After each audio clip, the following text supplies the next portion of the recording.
Welcome to the question answer session of Christian Elite. എല്ലാ മാന്യ പ്രേക്ഷകർക്കും ക്രിസ്തുയേശുവിന്റെ ധന്യനാമത്തിൽ എൻ്റെ സ്നേഹവന്ദനം. I M doctor Gladys Mathews from Bangalore. വിശുദ്ധ വേദപുസ്തകം ശ്രദ്ധയോടെ വായിക്കുകയും പഠിക്കുകയും ചെയ്യുന്ന ഒരാൾക്ക് സ്വാഭാവികമായും ഉണ്ടാകുന്ന സംശയങ്ങൾക്കും ചോദ്യങ്ങൾക്കും ഉള്ള ഉത്തരം വേദപുസ്തക അടിസ്ഥാനത്തിൽ കണ്ടെത്തുക എന്നുള്ളതാണ് ഈ സെഷനിൽ കൂടെ ഉദ്ദേശിക്കുന്നത്. പ്രശസ്ത ഹീബ്രു ബൈബിൾ സ്കോളറും വേദ അധ്യാപകനുമായ doctor Babu John Vettamala sir ആധികാരികമായി വേദപുസ്തക അടിസ്ഥാനത്തിൽ നമ്മുടെ ചോദ്യങ്ങൾക്കും സംശയങ്ങൾക്കും ഉള്ള മറുപടി നൽകുന്നതായിരിക്കും. Welcome to this session sir. Sir, കഴിഞ്ഞ നമ്മുടെ സെഷൻ ക്ലോസ് ചെയ്യുന്ന സമയത്ത് പൂർത്തീകരിക്കാത്ത ഒരു ഭാഗം ഉണ്ടായിരുന്നു. യോഹന്നാന്റെ സുവിശേഷം 1-ാം അധ്യായം 1-ാം വാക്യം.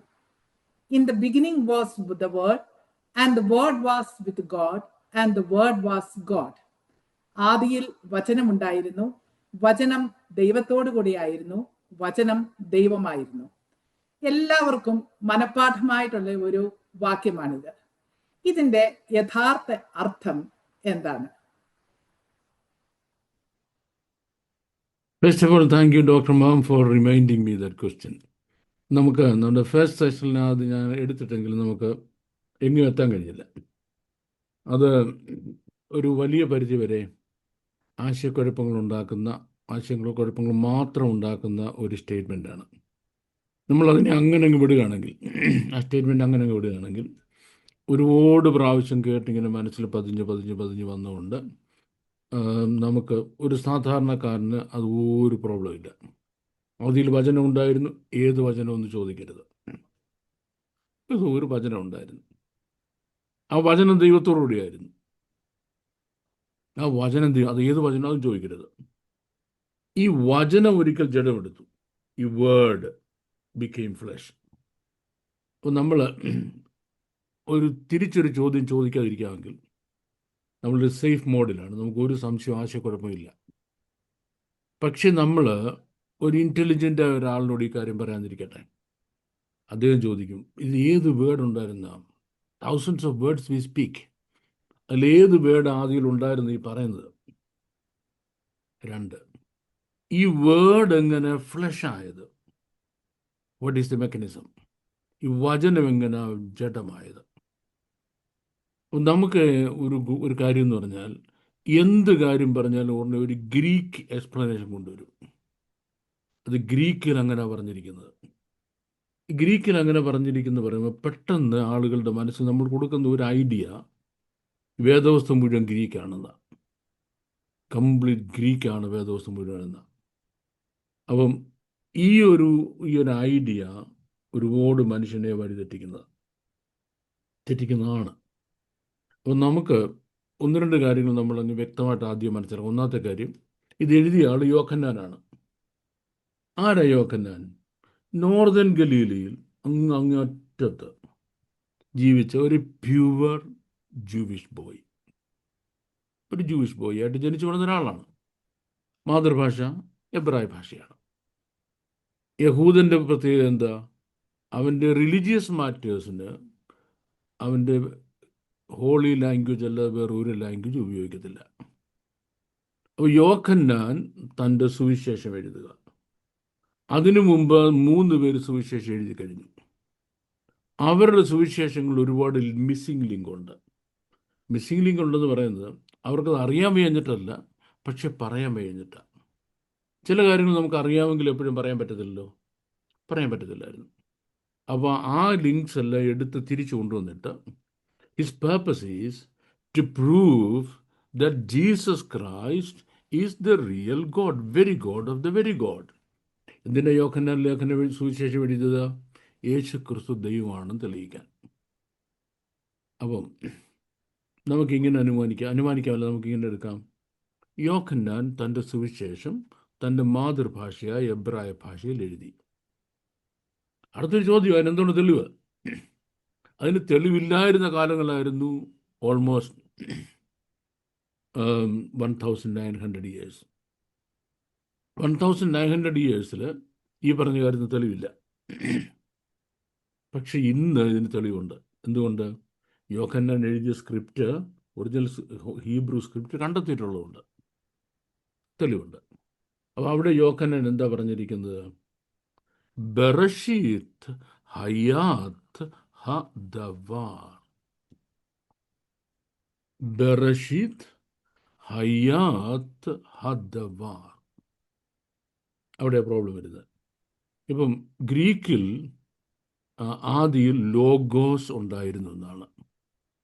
ലോഗോസ് എന്ന് പറഞ്ഞാൽ കർത്താവ് ഈ ഭൂമിയിൽ ജനിക്കുന്നതിന് 600 years മുമ്പ് വെസ്റ്റേൺ ടർക്കിയിൽ ജീവിച്ച ഒരു വലിയ മനുഷ്യനായിരുന്നു ഹെയറോക്ലൈറ്റസ്.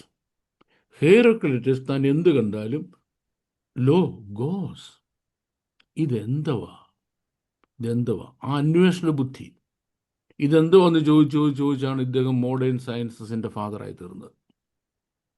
അപ്പം ലോഗോസ് എന്ന് പറഞ്ഞാൽ ഇതെന്തുവാ എന്നുള്ളതിനർത്ഥം. അപ്പം നമുക്കിനിയും ദൈവത്തിൻ്റെ സ്വഭാവത്തിലേക്ക് വരണം. പേര് എന്നുള്ളത് ഒരാളിനെ വിളിക്കാനുള്ള ഒരു വേർഡാണ് നമുക്ക്, അല്ലേ? പേര്. നമ്മൾ ഷിബു, ഒരാളെ നമ്മൾ വിളിക്കുന്നു. ഷാജി, ഒരാളെ വിളിക്കുന്നു.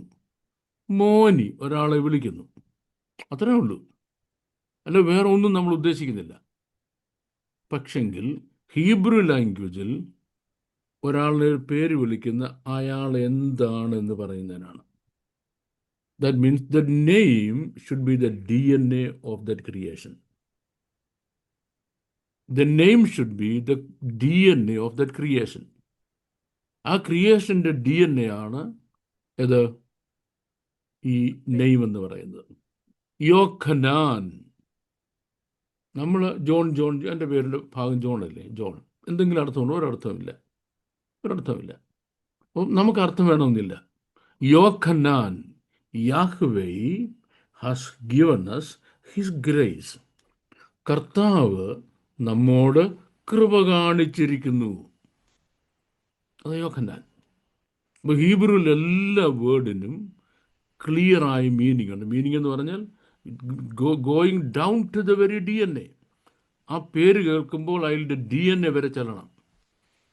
അതാണ് ഹീബ്രു ലാംഗ്വേജ്. ഫോർ എക്സാമ്പിൾ, നമ്മളിപ്പം H2O എന്ന് പറഞ്ഞാൽ അതിൻ്റെ DNA ആണ്. 2 ഹൈഡ്രജൻ ആറ്റും 1 ഓക്സിജൻ ആറ്റും ചേരുന്നതാണ് വെള്ളമെന്നാണ് നമ്മൾ പറയുന്നത്. ഇതുപോലാണ് ഹീബ്രു ലാംഗ്വേജ്. അപ്പം തൻ്റെ മകന് സ്വർഗത്തിൽ ഇതെന്തുവാ എന്നാണ് പേര് പിതാവ് വിളിക്കേണ്ടത്. ഭൂമിയിൽ തൻ്റെ മകൻ ജനിക്കുന്നതിന് മുമ്പ് തൻ്റെ ഭൂമിയിലെ പിതാവായി അറിയപ്പെടുന്ന യോസേഫിനോട് പറഞ്ഞു, അവൻ തൻ്റെ ജനത്തെ അവരുടെ പാപങ്ങളിൽ നിന്ന് രക്ഷിക്കാനിരിക്കുന്നുണ്ട്, നീ അവന് യഹോശുവ എന്ന് പേരിടണം. നിനക്ക് തോന്നുന്ന പേര് ഇടാൻ ഒക്കത്തില്ല. അങ്ങനെയാണ് സ്വർഗത്തിലോ? സ്വർഗത്തിൽ നമ്മുടെ വാഴ്ത്തപ്പെട്ട കർത്താവിന് പേരുണ്ടായിരുന്നു. ആ പേര് യോഹന്നാൻ അറിയാമായിരുന്നു. കാരണം ദൈവം സോ ക്ലോസ്. നമ്മുടെ വാഴ്ത്തപ്പെട്ട കർത്താവ് ഭൂമിയിലായിരുന്നപ്പോൾ യോഹന്നാനോടുണ്ടായിരുന്ന അറ്റാച്ച്മെൻറ്റ് വേറെ ആരോടും ഇല്ലായിരുന്നു. പിന്നുണ്ടായിരുന്നെങ്കിൽ തൻ്റെ അമ്മയായ മറിയോടാണ്. ആ അറിയാവുന്ന യോഹന്നാൻ പറയാണ്, ആദിയിൽ എന്തുണ്ടായിരുന്നു? ഹദവാർ ഉണ്ടായിരുന്നു. ഈ ഹദവാർ ഉണ്ടായിരുന്നു പറയുമ്പം ദവാർ എന്ന വേർഡിന് ഏതർത്ഥമുണ്ട്? വാക്കെന്നൊരർത്ഥമുണ്ട്. ദവാർ എന്ന വേർഡിന് വാക്കെന്ന അർത്ഥമുണ്ട്. ഒരു കുഴപ്പമില്ല, ട്രാൻസ്ലേറ്റ് ചെയ്യാം. പക്ഷെങ്കിൽ ഹദവാർ എന്ന് പറയുമ്പോൾ അതൊരു ഹീബ്രു കൺസ്ട്രക്റ്റാണ്. ഹീബ്രു കൺസ്ട്രക്റ്റ് എന്ന് പറയുമ്പം ഒന്നിലധികം വാക്കുകൾ ഒരു ആശയത്തിൽ ഒരു വേർഡായിട്ട് കൊണ്ടുവരിക. ഒന്നിലധികം വാക്കുകൾ അല്ലെങ്കിൽ ആശയങ്ങൾ ഒരു വേർഡിൽ ഒരാശയമായിട്ട് കൊണ്ടുവരുന്നതിനാണ് ഹീബ്രു കൺസ്ട്രക്റ്റ് എന്ന് പറയുന്നത്. അപ്പം ഈ ഹദവാർ എന്ന് പറയുന്നതിനകത്ത് 4 വലിയ ഐഡിയാസ് ഉണ്ട്, 4 വലിയ വാക്കുകളുണ്ട്, 4 വലിയ പെർസ്പെക്റ്റീവ്സ് ഉണ്ട്. ഈ പെർസ്പെക്റ്റീവ്സ് ഒന്നായിത്തീരുന്ന അവസ്ഥയ്ക്കാണ് ഹദ്ദവാർ എന്ന് പറയുന്നത് നമ്മുടെ വാഴ്ത്തപ്പെട്ട കർത്താവിൻ്റെ സ്വർഗത്തിലെ പേരാണ് ഞാൻ പറയാൻ പോകുന്നത്. പിതാവിട്ട പേരാണ് പറയാൻ പോകുന്നത്. അതിൽ 4 ഫാക്ടേഴ്സ് ഒരുമിച്ച് ചേരണം. ഒന്നാമത്തത് ഇറ്റേണിറ്റി. എന്താ? ദൈവപുത്രൻ, the son of God is eternal. ദൈവപുത്രൻ നിത്യനാണ്, നിത്യനായ ദൈവപുത്രൻ എന്ന് പറയുന്നത്. അപ്പം ഹദ്ദവാറിലെ ഒന്നാമത്തെ പാർട്ടിന് ഇറ്റേണിറ്റി എന്ന് പറയും, നിത്യത. ഇനി രണ്ടാമത്തെ പാർട്ട് എന്ന് പറഞ്ഞാൽ പേഴ്സണാലിറ്റി എന്നാണ്. ഒരു വാക്കെന്ന് പറയുന്നത്, ഒരു വാക്കെന്ന് പറയുന്നത് എന്താണ്? അതിനൊരു പേഴ്സണാലിറ്റി ഇല്ല, ഒരു വ്യക്തിത്വമില്ല ഒരു വാക്കിന്. ഏത് വാക്ക് നമ്മൾ എടുക്കാം, അതിന് വ്യക്തിത്വമില്ല. പക്ഷെ കർത്താവായ യേശു ക്രിസ്തുവോ, the son of God is a person, not just a ghost or a spirit. ഒരു സ്പിരിറ്റ് അല്ലെങ്കിൽ ഒരു ഗോസ്റ്റ്, ഒരു വസ്തു അല്ല കർത്താവായ യേശു ക്രിസ്തു. അപ്പോൾ രണ്ടാമത്തെ പാർട്ട് എന്ന് പറയുന്നത് തൻ്റെ പേഴ്സണാലിറ്റിയാണ്. മൂന്നാമത്തെ പാർട്ട് ഹിസ് ഡിവിനിറ്റിയാണ്.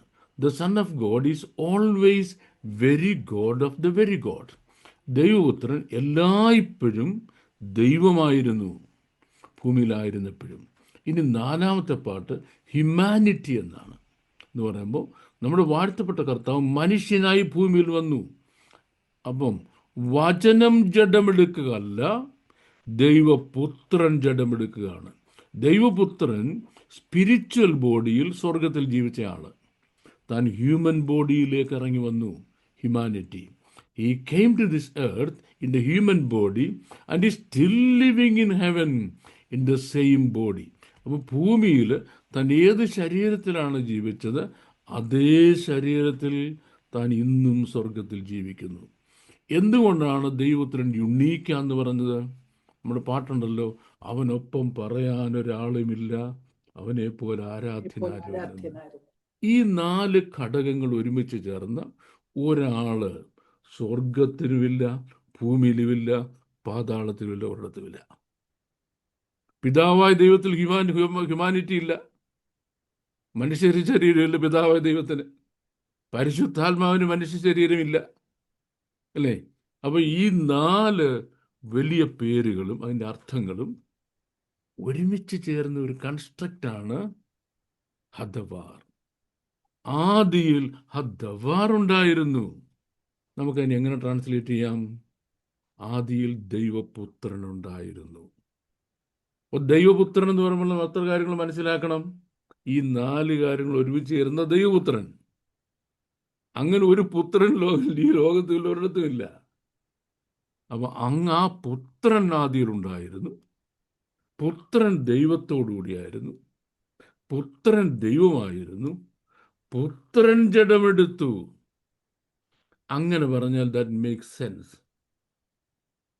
മറ്റേ പറഞ്ഞതിനകത്തോ, എൻ്റെ ഭാഷ പറഞ്ഞാൽ അബ്സല്യൂട്ട്ലി നോൺ സെൻസിക്കൽ. പക്ഷെങ്കിൽ എന്താണ് യോഹന്നാൻ പറഞ്ഞതെന്ന് യോഹന്നാൻ എഴുതിയ ഭാഷയിൽ പോയി പൊരുൾ തിരിച്ച് പഠിക്കുന്നതിന് പകരം എൻ്റെ ഗ്രീക്കുകാർക്ക് മനസ്സിലായില്ല. അവർക്ക് മനസ്സിലാകാത്ത അവർക്ക് കുഴപ്പമല്ല. അങ്ങനെ സംഗതിയെ ഗ്രീക്ക് ഫിലോസഫിയിൽ ഇല്ല. ഇങ്ങനെ 4 ഗ്രേറ്റ് പേഴ്സണാലിറ്റീസ് ഒരു പേഴ്സണാലിറ്റി ആയിട്ട് വന്ന് ഒരു വ്യക്തിയായി മാറുന്ന കൺസെപ്റ്റ് ഗ്രീക്ക് സാഹിത്യം മുഴുവൻ എടുത്താലില്ല, ഗ്രീക്ക് ഫിലോസഫി മുഴുവൻ എടുത്താലില്ല. അവർക്കത് മനസ്സിലാകത്തില്ല. അവർക്ക് മനസ്സിലാകാൻ കഴിയുന്നതിൻ്റെ മാക്സിമാണ് അവർ എന്ത് ചെയ്തത്? ഈ ലോഗോസ് ഇട്ടത്. അതിനപ്പുറം അവർക്ക് മനസ്സിലാകത്തില്ല. അവരുടെ കുഴപ്പമല്ല, അതവരുടെ കുഴപ്പമേ അല്ല. പക്ഷെ നമ്മുടെ കുഴപ്പം എന്താണ്? നമ്മൾ യോഹന്നാൻ എഴുതിയ ഭാഷയിൽ പോയി ആ വാക്ക് കണ്ടുപിടിക്കുകയും ആ വാക്കിൻ്റെ അതിൻ്റെ വെറൈറ്റി ഓഫ് മീനിങ്സ്, അല്ല അതിൽ ഉൾക്കൊണ്ടിരിക്കുന്ന അർത്ഥവ്യാപ്തികൾ എന്താണ്, പദപ്രയോഗങ്ങളുടെ വ്യാപ്തി എന്താണ് എന്ന് മനസ്സിലാക്കി ശരിയായി അത് കുട്ടികൾക്ക് പറഞ്ഞു കൊടുക്കും. ബൈബിൾ കോളേജിൽ കുട്ടികൾക്ക് പറഞ്ഞു കൊടുക്കുകയും ബൈബിൾ എഴുതി അങ്ങനെ ഇരിക്കട്ടെ, അവർ സഭകളിലും ബൈബിൾ കോളേജിൽ അത് പഠിപ്പിക്കുകയും ചെയ്തിരുന്നെങ്കിൽ ഈ ആശയക്കുഴപ്പം നമുക്കുണ്ടാകത്തില്ലായിരുന്നു. That is my full answer to your question. I don't know whether that is satisfactory to no you or not. അപ്പൊ ഓരോ ഭാഷയ്ക്കും അതിൻ്റെതായിട്ടുള്ള പരിമിതികളുണ്ട്. ഉണ്ട്. എബ്രായ ഭാഷ, do you think it is the supreme language? Well, നമുക്ക് ഡു ഐ തിങ്ക് എന്നുള്ള ചോദ്യം അപ്രസക്തമാണ്. അപ്രസക്തം. കാരണം ഞാൻ എന്ത് ചിന്തിച്ചു എന്നുള്ളതല്ല, ഈ സിറ്റ് സുപ്രീം എന്നുള്ളതാണ്. ഈ സിറ്റ് സുപ്രീം എന്നുള്ളതാണ്. അപ്പം നമുക്ക് ഇങ്ങനെ അത് മനസ്സിലാക്കേണ്ടത്, സ്വർഗത്തിൽ പിതാവും പുത്രനും പരിശുദ്ധാത്മാവും കൂടിയിരുന്ന് സംസാരിച്ചതായിട്ട് നമുക്ക് വേദപുസ്തകത്തിൽ തെളിവുണ്ട്. ദൂതന്മാരുടെ ദൈവം സംസാരിക്കുന്നതിന് തെളിവുണ്ട്, അല്ലേ? കർത്താവ് ആജ്ഞ കൊടുക്കുന്നു, സുവാർത്ത ദൂതന്മാർ വലിയൊരു ഗണമാകുന്നു. 1000 പേർ അവന്റെ മുമ്പിൽ നിന്ന് 10,000 പേർ അവന് ശുശ്രൂഷ ചെയ്തു. അപ്പോൾ സ്വർഗത്തിൽ ഭാഷയുണ്ട്, അല്ലേ? ദൈവം തന്നെ പറഞ്ഞു, വരുവിൻ നാം ഇറങ്ങി നിന്ന് മനുഷ്യനെ സൃഷ്ടിക്കാമെന്ന് പറഞ്ഞു. ഭാഷയിലാണ്, ആണല്ലോ. ഇനിയും ദൈവം ഉണ്ടാകട്ടെ ഉണ്ടാകട്ടെ ഉണ്ടാകട്ടെ എന്ന് പറഞ്ഞപ്പോഴാ സകലതും ഉണ്ടായത്.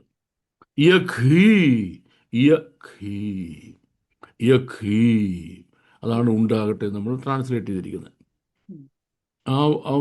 അത്രയും നമുക്ക് ട്രാൻസ്ലേറ്റ് ചെയ്യാൻ ഒക്കത്തുള്ളൂ. പക്ഷേ അതിൻ്റെ അർത്ഥവ്യാപ്തി ഒരുപാടാണ് ഏക്കി എന്ന വേർഡ്. അത് നമുക്കിവിടെ പറഞ്ഞു കഴിഞ്ഞാൽ നമ്മൾ ഇങ്ങനെ എത്തത്തില്ല. ഓക്കെ, ദ നെക്സ്റ്റ് തിങ്, ദൈവം സൃഷ്ടിച്ച ആദാമിനോട് ദൈവം സംസാരിച്ചു.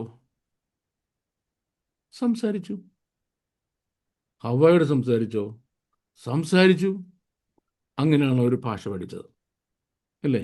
ഇനി ജ്ഞാനാത്മപൂർണനായിട്ടാണ് ദൈവം ആദാമിനെ സൃഷ്ടിക്കുന്നത്. എങ്ങനെ നമുക്കറിയാം? എല്ലാ സൃഷ്ടികളെയും തന്നെ മുമ്പിൽ കൊണ്ടുവന്നു. ആദാം അതിന് നോക്കിയിട്ട് അതിന് പേരിട്ടു. ആദാം അന്നിട്ട പേര്, ആദാം ആ സൃഷ്ടിയെ നോക്കുമ്പോൾ he looks even down to the very DNA of that creation. ആ സൃഷ്ടിയുടെ DNA വരെ ആദാം കാണുക, എന്നിട്ട് അത് എന്താണെന്ന് പറയുക. നമ്മൾ വെള്ളം മുമ്പ് പറഞ്ഞാൽ വാട്ടർ, തണ്ണി, പാനി, ഇങ്ങനെ പല ഭാഷ പലതും ഉപയോഗിക്കാം, അല്ലേ? അതെന്തുമാകാം, ആർബിട്രറിയാണ്. എന്താണെന്നുള്ള കേൾക്കുന്നവരെ തീരുമാനിക്കേണ്ടത്, തീരുമാനിക്കേണ്ടത്. പക്ഷെ നമ്മൾ കെമിസ്ട്രി ചെന്നാൽ എന്തും പറയാനൊക്കത്തില്ല. H2O ആർക്കും എന്തുമാകാനൊക്കത്തില്ല. That's a DNA. മയീം അതാ വിളിക്കുക. നോക്കിയപ്പം 2 മെമ്മും ഒരു യുദ്ധമുണ്ട്. 2 ഹൈഡ്രജനും ഒരു ഓക്സിജനും അതിനകത്തുണ്ട്. ഒന്നിൻ്റെ 2 ഘടകവും മറ്റൊന്നിൻ്റെ 1 ഘടകവും. എന്നാ ആദാം പറയുന്നതാ? സൃഷ്ടിപ്പിയുടെ ആദ്യ ദിവസം. ഈ 2 ഘടകമാണ് വെള്ളത്തിലുണ്ടെന്ന് നമ്മൾ കണ്ടുപിടിച്ചതെന്നാ? എത്രയോ സഹസ്രാബ്ദങ്ങൾ കഴിഞ്ഞ്, അല്ലേ? എത്രയോ സഹസ്രാബ്ദങ്ങൾ കഴിഞ്ഞ്, അല്ലേ? അപ്പം ആദാമിൻ്റെ അടുത്ത് ഒരു ജീവി ഇങ്ങനെ വരിക, ഒരു പട്ടിക്കുട്ടി. അവനിങ്ങനെ നോക്കി, അവൻ്റെ DNA വരെ കണ്ടു. എന്നിട്ട് അവനെ വിളിച്ചു ലവ്. മീൻസ് ഇതുപോലെ, അക്കോർഡിംഗ് ടു, ഇപ്രകാരം. എപ്രകാരം? ലവ് എന്ന് പറഞ്ഞാൽ ഹാർട്ട് എന്ന ഹൃദയം എന്ന. ലവ് എന്ന് പറഞ്ഞാൽ മനുഷ്യൻ്റെ ഹൃദയപ്രകാരമുള്ള ജീവി എന്ന് പറഞ്ഞാൽ മനുഷ്യനോട് മറ്റെല്ലാ മൃഗങ്ങളെക്കാളും മനുഷ്യൻ്റെ ഹൃദയം അറിയാൻ ഫീലിംഗ്സ് ജീവി പട്ടിയ, അല്ലേ? ഇങ്ങനെ അന്ന് അതുവരെയുള്ള സൃഷ്ടിക്ക് മുഴുവൻ ഇയാൾ പേരിട്ടു, ആദാം പേരിട്ടു. എങ്ങനെ ആദാം പേരിട്ടത് ഹീബ്രു ലാംഗ്വേജിൽ. ആ ലാംഗ്വേജിൽ ഇന്നുമുണ്ടോ? ആ പേര് ഇന്നുമുണ്ടോ? പട്ടിക്ക് ഇന്നും പേരെന്തുവാ? കെലവെന്നാണ്. വെള്ളത്തിന് ഇന്നും ഹീബ്രുവിൽ എന്താ പറയുന്നത്? മയ്യം എന്ന് പറയുന്നത്. അപ്പം ദൈവം സ്വർഗത്തിൽ സംസാരിച്ചു, ദൈവം മനുഷ്യനോട് സംസാരിച്ചു, മനുഷ്യന് അതേ ഭാഷ കൈമാറി മനുഷ്യർക്ക്. സൃഷ്ടിയെ മുഴുവൻ വിളിച്ചു DNA. അപ്പോൾ ഈ ലാംഗ്വേജ് ഇത് സുപ്പീരിയർ ആണോ എന്ന ചോദ്യം പിന്നെ നിലനിൽക്കുന്നില്ല. ഇനി രണ്ടാമത്തെ കാര്യം, അതിലെ ആശയം മുഴുവൻ വേറെ ആർക്കും ഉൾക്കൊണ്ട് ഡിറ്റോ ആയിട്ട് ട്രാൻസ്ലേറ്റ് ചെയ്യാൻ ഒക്കത്തില്ല. ഇപ്പം നമ്മൾ ദൈവപുത്രൻ എന്ന് പറഞ്ഞു, എന്തുവാ ഈ 4 ഫാക്ടേഴ്സ് അതിനകത്തുണ്ട്. ആ 4 ഫാക്ടേഴ്സും ചേർന്ന് നമുക്കൊരു പേരുണ്ടോ നമ്മുടെ ഭാഷയിൽ? നമുക്കൊരു പേരില്ല. ഹീബ്രുവിലോ അദ്ദവാർ എന്നൊരു വേർഡുണ്ട്. അപ്പോൾ we have every reason, 100% reason from the Holy Bible to come to the conclusion that the Hebrew language is the supreme. ബാക്കി എല്ലാ ഭാഷയുടെയും ആൽഫബറ്റ് വരുന്ന അവിടുന്ന്. നമ്മുടെ ABCD ആയി ഇത് മുഴുവൻ തുടങ്ങുന്ന എവിടുന്ന? അലഫ്ബേറ്റിൽ നിന്ന് തുടങ്ങുന്നത്. അലഫ്ബേറ്റ് അവരുടെ ആൽഫബറ്റിൽ നിന്ന് തുടങ്ങുന്നത്.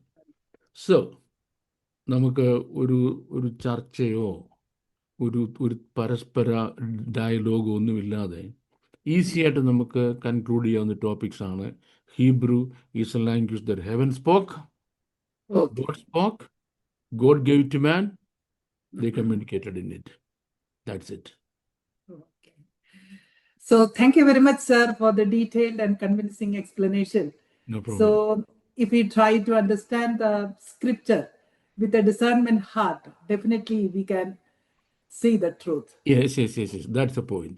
ഒരു ഡിസേൺമെന്റ് മെന്റാലിറ്റിയോട്, ഡിസേണിങ് മെന്റാലിറ്റിയോട് പഠിച്ചാൽ നമുക്ക് ഒരുപാട് കാര്യങ്ങൾ മുന്നോട്ട് പഠിച്ചു പോകാൻ കഴിയും. Yes. Thank you once again, sir. You are welcome. അടുത്തതായിട്ട് പ്രേക്ഷകരിൽ നിന്നുള്ള ഒരു ചോദ്യമാണ്, why the miracle of turning water into wine was done by Jesus Christ if we are not supposed to drink? മദ്യപിക്കരുതെന്ന് അനുശാസിക്കുന്ന വേദപുസ്തകത്തിൽ യേശു കർത്താവ് വെള്ളത്തെ വീഞ്ഞാക്കിയത് എന്തിനാണ്? അതാണ് മദ്യപിക്കരുത് എന്ന് പറഞ്ഞിരിക്കുന്ന വിശുദ്ധ തിരുവെഴുത്തുകളിൽ എന്തിനാ കർത്താവ് വെള്ളത്തെ വീഞ്ഞാക്കിയത്? അതാണ് നല്ല ചോദ്യമാണ്. അതിൽ നമുക്ക് ഉൾക്കൊണ്ടിരിക്കുന്ന കാര്യം, കർത്താവ് വെള്ളത്തെ വീഞ്ഞാക്കിയത് എന്തോ ആക്കിയില്ല, ചാരായമാക്കിയില്ല, വിസ്കിയും ബ്രാൻഡിയും ഒന്നും ആക്കിയില്ല അല്ലേ? ഒന്നാമത്തെ ആൻസർ. രണ്ടാമത്തെ ആൻസർ, യഹൂദന്മാരുടെ ഡയറ്ററി സിസ്റ്റത്തിൽ അവരുടെ ഒരു ഫുഡ് ഐറ്റമാണ് വൈൻ എന്ന് പറയുന്നത്. വൈൻ ഇത് ഓൾമോസ്റ്റ് 4 ടൈപ്പ് ഉണ്ട്. 4 ടൈപ്പ്. യായീൻ എന്ന വേർഡാണ് ഇവിടെ വരുന്നത്. അതിൽ യായീൻ, YAYIN, യായീനിൽ ഒന്നാമത്തേത് നമ്മൾ ഈ മുന്തിരി പിഴിഞ്ഞ് പ്യുവർ ജ്യൂസ് എടുത്ത് നോക്കുമല്ലോ, അത് യായീനാണ്. രണ്ടാമത്തേത് ഇത് തന്നെ ബ്രൂ ചെയ്യുമ്പോൾ കുറച്ചാളുകൂടി ഇരിക്കും. അതിന് ഒരു സൂത്തിങ് ഇഫക്റ്റ് ഉണ്ട്, നല്ലൊരു സൂത്തിങ് ഇഫക്റ്റ് ഉണ്ട്. അതിൻ്റെ തേർഡ് ക്വാളിറ്റി അതിനെ ഫെർമെൻ്റ് ചെയ്തെടുക്കുന്നതാണ്. ഫെർമെൻറ്റേഷൻ. ഈ ഫെർമെൻ്റ് ചെയ്തെടുക്കുന്നതാണ് അവരുടെ ഫുഡ് എന്ന് പറയുന്നത്. ഫുഡാണ്. അപ്പോൾ അതിനൊരു പ്രത്യേകതയുണ്ട്. അതിനവർക്ക് സിനഗോഗിൽ നിന്ന് ഉള്ള റെസ്ട്രിക്ഷൻസ് ഉണ്ട്. അത് കഴിക്കാതിരിക്കരുത്. അതിന് ഒരു അളവ് ഗ്ലാസ് ഉണ്ട്, മെഷർമെൻറ്റ് ഗ്ലാസ് ഉണ്ട്, എല്ലാ വീട്ടിലും ഇരിപ്പുണ്ട്. അതിൻ്റെ ഫസ്റ്റ് ക്വാണ്ടിറ്റി, ആദ്യത്തെ മെഷർമെൻറ്റ് തന്നെ ഒരു ഫുഡ് കഴിക്കുന്ന ഹോൾ ടൈം കൊണ്ട് തീരുന്ന. ഇത്ര എടുത്ത് വെച്ചു, ഒന്ന് സിപ്പ് ചെയ്ത് നമ്മുടെ ഫുഡ് കഴിക്കാൻ എത്രയും ടൈം കൊടുക്കും, അത്രയും ടൈം കൊണ്ട് തീരുന്നത്. അല്ല വലിച്ചൊരൊറ്റ കുടിക്കുകയല്ല. അത് വയറ്റിനെ വൃത്തിയാക്കും, ഗ്യാസൊക്കെ എടുത്ത് കളയും, നല്ല ബ്ലഡ് സർക്കുലേഷൻ തരും, നല്ല ഡൈജഷൻ തരും. It makes you feel energetic. അത്രയും ആകാവും. അത്ര ആ ഒരു പോർഷൻ ആ ഫുൾ കുടിച്ചു തീർക്കുന്നത്. If you take the second part, you'll be the first part you will be very energetic. തീരുമ്പോഴത്തേക്ക് you would be like a lion, roaring like a lion. അവിടെ നിർത്തിക്കോണം. Second ആയാൽ then you will be like a monkey. Third cup കുടിച്ചാൽ you are a snake. You are a snake. അപ്പം ഇതിന് restriction കൊടുത്തിട്ടുണ്ട്. Okay. അവ snake ആകുമ്പോഴും നോക്കിക്കോണേ, അതൊരു sort of acceleration, high energy. നമ്മൾ ചോക്ലേറ്റ് കുടിച്ച് കഴിയുമ്പോൾ, ഒത്തിരി ചോക്ലേറ്റ് കഴിയുമ്പോൾ കൊച്ചു പിള്ളേർക്ക് Booster. ആ It's a booster. റൈറ്റ്, അതേ ഉണ്ടാകത്തുള്ളൂ. പക്ഷേ അതിൻ്റെ നെക്സ്റ്റ് ക്വാളിറ്റി എന്ന് പറയുന്നത്, അതിന് യായീൻ എന്ന് പറയുന്നത്, Mm. അത് ആൽക്കഹോളാണ്. Okay. അത് തൊടരുത്, Okay. തൊടരുത്. അപ്പോൾ നോക്കിക്കോണേ, ഒരേ പ്രോഡക്റ്റിലാണ് ഇത്, ഒരേ ബേസിനിലാണ് ഇത് വരുന്നത്. Okay. ഇത് ആർക്കറിയാം? യഹൂദന്മാർക്കറിയാം. Mm. എങ്ങനെ? ചെറുതിലേ മുതൽ ഒരു വീട്ടിൽ കാണുന്നില്ലയോ? അതെ. സിനഗോഗിൽ കാണുന്നില്ലേ? അത് അവരുടെ ഡയറ്ററി സിസ്റ്റമാണ്. ഇതിനെപ്പറ്റി യാതൊരു ബോധമില്ലാത്തവർ Mm. ബൈബിൾ ട്രാൻസ്ലേറ്റ് ചെയ്ത് വെച്ചപ്പോൾ എന്ത് ചെയ്യുന്നു? വീഞ്ഞും മദ്യവും ഇത് രണ്ടും ഒരേ ഒരുമിച്ച് ഒരേ ഒരേ രീതിയിൽ എഴുതി വെച്ചു, കാറ്റഗറിയിൽ. കാറ്റഗറി എഴുതി വെച്ചു. ഇംഗ്ലണ്ടിലാണെങ്കിൽ ഈ ചാരായമില്ല, എല്ലാം വൈൻ ഷോപ്പാണ്. വൈൻ കുടിക്കാൻ ബൈബിളിൽ പറഞ്ഞിട്ടുണ്ടല്ലോ. വിൽക്കുന്നത് എന്തുവാ? മറ്റേ സാധനമാണ്. ചർച്ച് ഓഫ് ഇംഗ്ലണ്ടിലാണെങ്കിൽ അവരുടെ ചർച്ചിനോട് ചേർന്ന് ഈ സാധനം വിൽക്കും. ഏതാ? ഒരു ബാർ വെച്ചിട്ടുണ്ട് ചർച്ചിനോട്. കാര്യം അച്ഛൻ കുർബാന ജോലി ക്ഷീണിച്ച് ഇങ്ങോട്ട് വന്ന് രണ്ടെണ്ണം പൊട്ടിച്ചടിച്ച് കഴിയുമ്പോഴാണ് ആത്മാവിൻ്റെ ഒരു എനർജി കിട്ടുന്നത്. കാരണം മദ്യപാനം എന്നുള്ളത് ആളുകളെ പ്രേരിപ്പിക്കുന്നതിന് വേണ്ടി, ക്രിസ്ത്യാനികളെ പ്രേരിപ്പിക്കുന്നതിന് വേണ്ടി ആ ആൽക്കഹോൾ എന്ന്, ലിക്കർ എന്ന വേർഡെ മാറ്റി മുഴുവൻ വൈനാക്കി. നമ്മൾക്കുണ്ടായ പ്രോബ്ലം, വീണ്ടും നമ്മൾ ബൈബിൾ ട്രാൻസ്ലേറ്റ് ചെയ്യുമ്പോൾ വേറൊരു കൾച്ചറൽ ബാക്ക്ഗ്രൗണ്ടിൽ ഉപയോഗിച്ച വേർഡാണ്.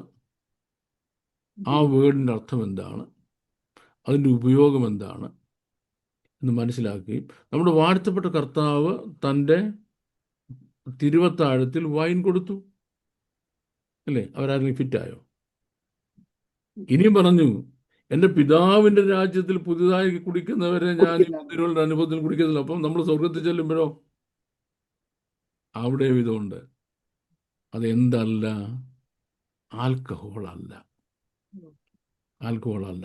അതാണ് അതിൻ്റെ കംപ്ലീറ്റ് ആൻസർ, ഡീറ്റെയിൽഡ് എക്സ്പ്ലാനറ്ററി ആൻസർ. അപ്പൊ കർത്താവ് ചെയ്ത അത്ഭുതത്തിൽ അപ്പൊ വെള്ളത്തെ മുന്തിരിച്ചാറാക്കിയെന്നാണ് കറക്റ്റ് വരേണ്ടിയിരുന്നത് അല്ലേ? അങ്ങനെയല്ല വരേണ്ടത്, വീഞ്ഞം തന്നെ വരേണ്ടത്. പക്ഷെ വീഞ്ഞ് എന്താണെന്ന് നമ്മൾ കുഞ്ഞുങ്ങൾക്കും പള്ളിയിലും പ്രസംഗിക്കും പറഞ്ഞു കൊടുക്കണം. ആൽക്കഹോൾ അല്ല. അപ്പം വീര്യം എന്ന് പറയുന്നത് ഇൻടോക്സിക്കേഷൻ അല്ല, മറിച്ച് മുമ്പേ പറഞ്ഞ ചോക്ലേറ്റ് കൂടുതലും കുഞ്ഞുങ്ങൾക്കുണ്ടാകുന്ന ഹൈപ്പോ ഉണ്ടല്ലോ, ഹൈപ്പോ ആണ്. നീ ആദ്യം വെറും ജ്യൂസ് തന്നു, ഇപ്പം നല്ല ഹൈപ്പോ ഉള്ളത് വരുന്നു എന്നാണ് പറഞ്ഞു കൊടുക്കേണ്ടത്. പക്ഷെ നമ്മൾക്കത് അറിയാൻ പറ്റുന്നത് ഇപ്പം നല്ല അടിച്ച് ഫിറ്റായ സാധനം ഇവരെല്ലാം കുടിച്ച് തലകറങ്ങി കിടക്കുകയാണെന്ന് ഉള്ള ധാരണ നമുക്കുണ്ടായി. ഓക്കെ, അതും ഇത്രയേ ഉള്ളൂ. ബൈബിളാണ് 2000 years ago എഴുതിയതാണ്. വേറൊരു ഭാഷയിൽ, വേറൊരു ബാക്ക്ഗ്രൗണ്ടിൽ, വേറൊരു കൾച്ചറൽ സെറ്റിങ്ങിൽ എഴുതിയതാണ്. ആ cultural setting, that means the milieu. ആ മിലിയ എന്താണെന്ന് മനസ്സിലാക്കാതെ ബൈബിള് പഠിപ്പിക്കുന്നുണ്ടാകുന്ന തെറ്റാണിത്. Yes, thank you very much sir. പ്രേക്ഷകരിൽ നിന്നുള്ള മറ്റൊരു ചോദ്യം, why we were created? Why we were created? I mean the purpose of creation. The purpose of creation. That's I should say, rather difficult question to answer. Though it looks very easy. നമുക്ക് surface level വളരെ ഈസിയായ ഒരു question ആണെന്ന് തോന്നിയാലും it's a very difficult question to answer. അവിടെ നമുക്ക് ഒന്നാമതേ, എന്തിനാ എന്നെ സൃഷ്ടിച്ചത് എന്നാരോടെ ചോദിക്കേണ്ടത്? സൃഷ്ടാവിനോടാ ചോദിക്കേണ്ടത്. സഭയിലെ പാസ്റ്ററോട് ചോദിച്ചാൽ നടക്കത്തില്ല. പാസ്റ്ററല്ല നമ്മൾ സൃഷ്ടിച്ചത്, വേദശാസ്ത്രി അല്ല സൃഷ്ടിച്ചത്. വേദശാസ്ത്രിയുടെ അഭിപ്രായത്തിൽ മനുഷ്യനെ എന്താ ദൈവം സൃഷ്ടിച്ചത്? എന്നാൽ ഈ വേദശാസ്ത്രിയുടെ അഭിപ്രായം ചോദിച്ചിട്ടാണോ ദൈവം സൃഷ്ടിച്ചത്? നമ്മുടെ സറാംപൂരിലെ അല്ലെങ്കിൽ ഡാലസ് തിയോളജിക്കൽ കോളേജിൻ്റെ ഡീനിനെ വിളിച്ചിട്ട് പുള്ളിയുടെ അഭിപ്രായം ചോദിച്ചിട്ടാണോ ദൈവം മനുഷ്യനെ സൃഷ്ടിച്ചത്? അല്ല. അപ്പോൾ the first question we have to ask the creator. Second question, ഈ ക്രിയേറ്റർ ഒരു പ്രത്യേകതയുണ്ട്. ഒരു സൃഷ്ടിയെ സൃഷ്ടിക്കുന്നതിന് മുൻപ് അതിൻ്റെ പേർപ്പസ് എന്താണെന്ന് ഡിസൈഡ് ചെയ്യും. ഞാൻ എന്തിനാണ് സൃഷ്ടിക്കുന്നത്? ഇപ്പം മോമ് ചില ദിവസം ചില സ്പെഷ്യൽ ഫുഡ് ഉണ്ടാക്കും. അപ്പോൾ ചോദിക്കുകയാണ്, പിള്ളേരെ ചോദിക്കുക, മമ്മി ഇന്ന് എന്ത് ഇതുണ്ടാക്കുന്നത്? മോനെ, നമുക്ക് ഇന്ന ഗസ്റ്റ് വരുന്നുണ്ട് അല്ലേ? ഒരു കാര്യം ചെയ്യുന്നതിന് മുൻപ് ഒരു പർപ്പസ് കണ്ണീരുണ്ട്. ചുമ്മാ രാവിലെ എഴുന്നേറ്റപ്പോൾ ഒരു പായസം വെക്കാൻ തോന്നുന്നതല്ല. റീസൺ. മോനെ, ഇന്ന് ഡാഡിയുടെ ബർത്ത്ഡേ ആണ് അല്ലേ? അപ്പം നമുക്ക് പോലും നമ്മളുടെ കാര്യം ചെയ്യുന്നതിന് മുമ്പ് എന്തിനാ ചെയ്തെന്ന് അറിയാമെങ്കിൽ സകലത്തെയും സൃഷ്ടിച്ച ദൈവം താൻ എന്തിനാണ് ഇത് ചെയ്യുന്നത് തനിക്ക് അറിയത്തില്ലയോ? തനിക്കറിയാം. അറിയാമെന്ന് മാത്രമല്ല, ആ കാര്യം വിശുദ്ധ വേദപുസ്തകത്തിൽ പറഞ്ഞിട്ടുമുണ്ട്. നമ്മൾ ഉൽപ്പത്തി പുസ്തകം 2-ാം അധ്യായം വരുമ്പോഴേക്ക് 1-2 വാക്യത്തിനിടയ്ക്ക് ഒരു സെന്റൻസ് ഉണ്ട്. നോക്കണ്ട. ബാറ എലോഖീം ലഅഷോത്ത്. ഈ വാക്ക് ഇംഗ്ലീഷിൽ ട്രാൻസ്ലേറ്റ് ചെയ്തിട്ടില്ല, ഗ്രീക്കിലും ട്രാൻസ്ലേറ്റ് ചെയ്തിട്ടില്ല. പിന്നെ മലയാളത്തിൽ നമുക്ക് കിട്ടുമോ? ഒന്നും കിട്ടത്തില്ല. ഈ ട്രാൻസ്ലേറ്റേഴ്സ് ഒരു സ്വഭാവമുണ്ട്, ഇത് പറഞ്ഞു വരുമ്പോൾ ഇടയ്ക്ക് നമുക്കൊന്നും മനസ്സിലാകത്തില്ല. നമ്മളവിടെ അങ്ങ് വിഴുങ്ങും. ഇതെന്തോന്നും ഒരു പിടിയും കിട്ടിയില്ല, ഇറങ്ങാൻ പോയില്ല, ട്രാൻസ്ലേറ്റ് ചെയ്തില്ല. അപ്പം എന്നെപ്പോലെ ഈ ഹീബ്രുവിൽ ബൈബിൾ വായിക്കുന്ന ഒരാൾക്ക് അവിടെ വരുമ്പോൾ നമ്മൾ സ്റ്റക്കാകും. എന്തുകൊണ്ട്? ഓൾറെഡി മലയാളത്തിൽ ഏതാണ്ട് കംപ്ലീറ്റ് പഠിച്ച ഒരാളാണ് ഞാൻ. എന്നാൽ എന്നെ പറ്റിയുള്ള ധാരണ, കാര്യം ചെറിയ പ്രായത്തിൽ വായിക്കാൻ തുടങ്ങിയുണ്ട്. അത് കഴിഞ്ഞ് കിങ് ജെയിംസ് ആയിരുന്നു. പിന്നെ കോളേജിൽ കയറുന്ന സമയത്ത് കവർ ടു കവർ തീർത്താണ്. ഇവിടെ ഒന്നും കാണാത്ത ഒരു സെന്റൻസ് ഉൽപ്പത്തി 2:1-2 ഇടയ്ക്ക് കിടക്കുന്നു. ബാറ എലോഖീം ലഅഷോത്ത്. ബാറ എലോഖീം ലഅഷോത്ത് എന്ന് പറഞ്ഞാൽ God created the purpose first. ബാറ എലോഖീം, ബാറ സൃഷ്ടിച്ചു, എലോഖീം ദൈവം, ലഅഷോത്ത് എന്തിനു വേണ്ടി? ആ പേർപ്പസ് ആണ് ആദ്യം ഉണ്ടാക്കിയത്. First he had the purpose in his mind, then he created the object. ആദ്യം ആ ഉദ്ദേശം എന്താണെന്ന് തീരുമാനിച്ചു, എന്തിനു വേണ്ടി. 2, ഇത് സൃഷ്ടിച്ചു. അപ്പോൾ ദൈവത്തിൻ്റെ രീതി എന്തുവാ? പേർപ്പസ് ആദ്യം സൃഷ്ടിക്കുക, പിന്നെ സൃഷ്ടിക്കുക. അപ്പോൾ ഇനി നമുക്ക് ദൈവം സൃഷ്ടിച്ച സൃഷ്ടിയെപ്പറ്റി ഈ പേർപ്പസ് പറയുന്നിടത്ത് പോകണം. ഈ പേർപ്പസ് പറയുന്നിടത്ത് പോയെങ്കിൽ മാത്രമേ നമുക്ക് എന്തിനാണ് സൃഷ്ടിച്ചതെന്നുള്ള മനസ്സിലാകത്തുള്ളൂ. അതുവരെ നമ്മൾ ബീറ്റിംഗ് ഇൻ ദ ബുഷ് നമുക്ക് എന്താണെന്ന് ഒരു പിടിയും കിട്ടത്തില്ല.